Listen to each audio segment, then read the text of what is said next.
આ શ્રી કલેક્ટર સાહેબના ને અથવા ધાંધલિયા સાહેબને ને પટેલ સાહેબ LCBના પટેલ સાહેબને આ મકાન મેં મારું ડેમોલેશન માટે ખાલી કરી દીધેલ છે.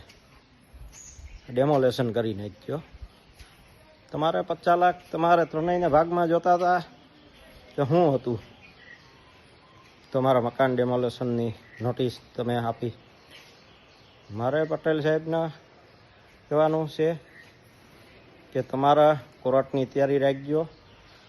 કલેક્ટર સાહેબ પણ કોર્ટની તૈયારી રાખે. હાઈકોર્ટની જવાબ ભરવા માનહાનિનો દાવો દાખલ થાય તમારા વિરુદ્ધ. કલેક્ટર સાહેબને પણ મારી આ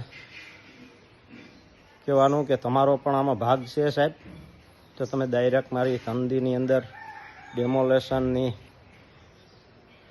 કામગીરી કરી સાહેબ શ્રી.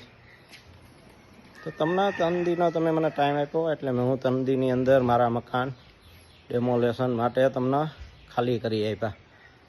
હવે તમારે તમારી ટીમ 300 પોલીસ 400 પોલીસ જેટલી લઈને આવવી હોય એટલી. ને તમે ભાજપવાળાઓના કેટલા પાડ્યા, કેટલા ભાજપના નેતાઓના નથી પાડ્યા, કેટલા ભાજપના પાયડેરિયા છે ને ભાજપની જે દલાલી કરવાનું તમને સોંપ્યું કલેક્ટર શ્રીના, બરાબર, ધાંધલિયા સાહેબના ને પટેલ સાહેબના. તમે ભાજપની જ કાયમ માટે દલાલી કરજો. તમને ભાજપ જ આગળ લઈ જાય, તમને પ્રમોશન આપશે ભાજપ. કેમ કે તમે આવી કામગીરી કરશો તો તમને પ્રમોશન મળશે.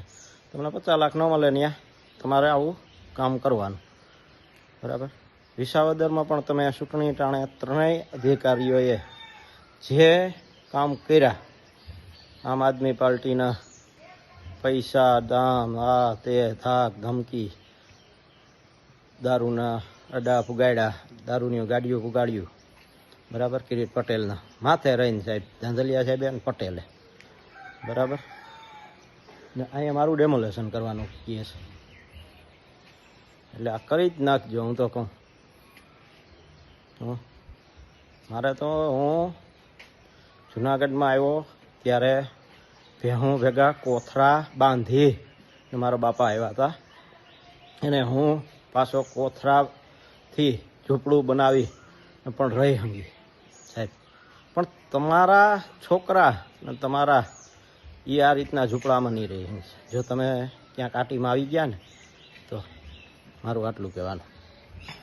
જય ભારત, જય સંવિધાન, બસાવો, જય હિન્દ.